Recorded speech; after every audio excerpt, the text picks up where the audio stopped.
Hello everybody. Today I'm going to show you how to draw mountains. When it comes to drawing mountains, there are two things to consider: mountain shape and light source. Here's a shot of the Presidential Range in the White Mountains here in New Hampshire. Notice the shadows and highlights. Now let's look at the same mountain range a couple of hours later. Notice how most of the major shadows have vanished. There are still some shadows, which help us see the shape of the slopes and ravines.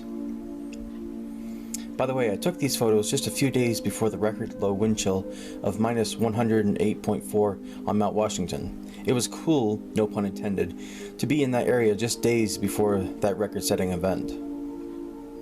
When drawing a typical mountain, you want to indicate ridge lines and create marks sloping away from each line following the contour of the slope.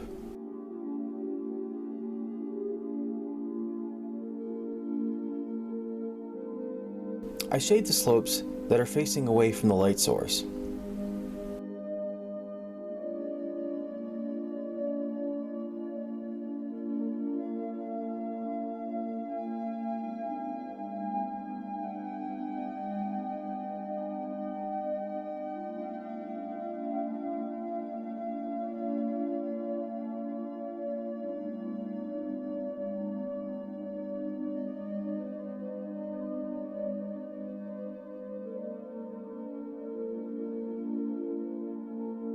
For a mountain that is in the distance on a cloudy or hazy day, or the light sources behind the mountain, I just create a solid shape.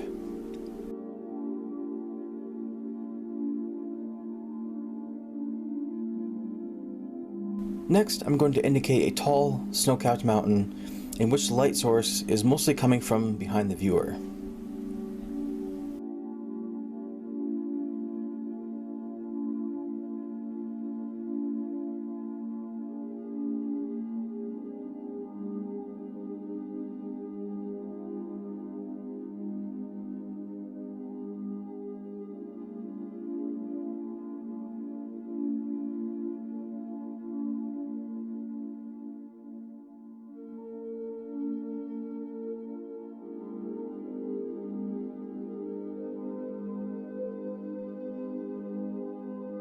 Now, let's look at a chart I have created from a drawing standpoint on shading different types of mountains and mountainous terrain. On the left, I have a scale going from small or rounded to tall or jagged. There's three main features we're going to look at: ridges, peaks, and standalone mountains. Let's start with ridges. The light source for all of these examples are going to be coming from the right. The first box, small or rounded ridges, shows rolling hills and mountains, much like the Appalachians. The transition between shadows and highlights are relatively soft, with maybe a peak with some more defined shading.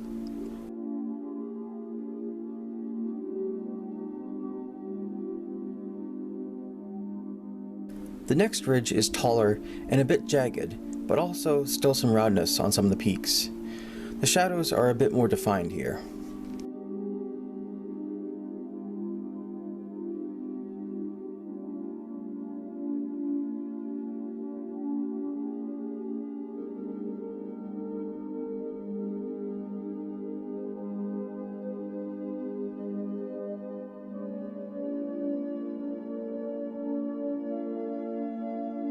The last box, we have tall and jagged peaks, which have well-defined shading and steep slopes.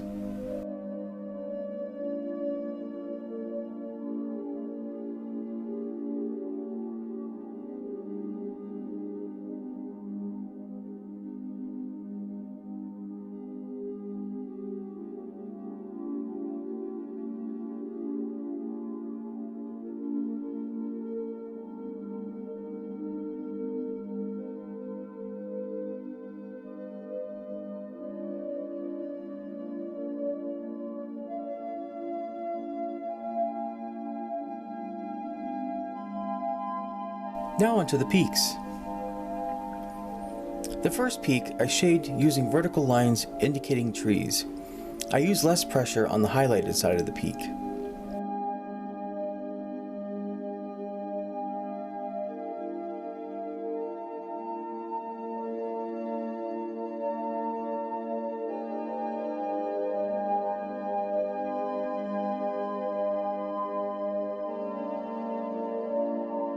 The second peak showcases a rocky summit protruding above the tree line.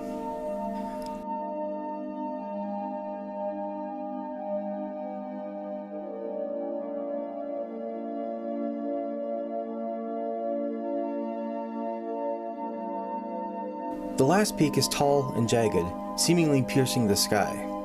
I use mostly vertical lines to define this peak.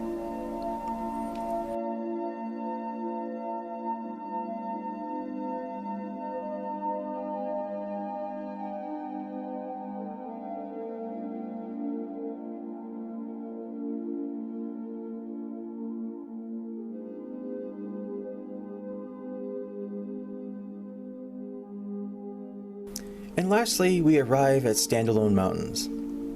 For the first one, I have a simple mound-like shape with a shadowed side and a highlighted side.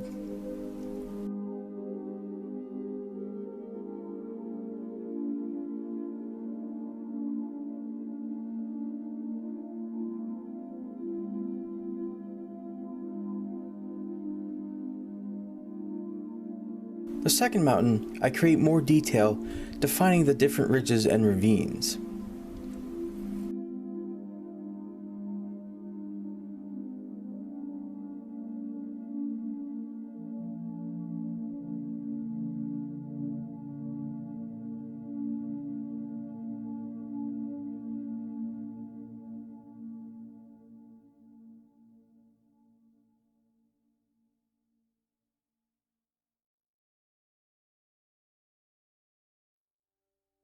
The final example is a tall, snow-capped mountain, most likely a stratovolcano, much like the ones found in the Cascade Range in the Pacific Northwest.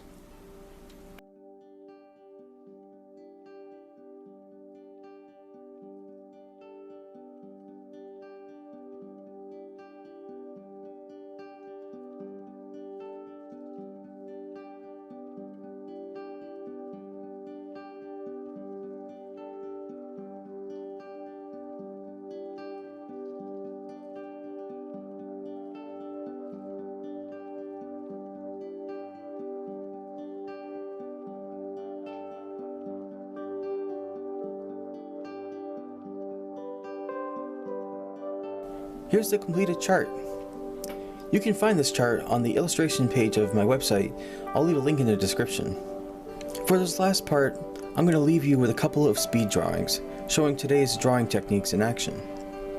I also utilize an eraser pencil to help create a mountain range in the first drawing and to add details in the second.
I hope you enjoyed the video, and if you did, hit the like button, let me know what you think in the comments, and subscribe if you haven't already.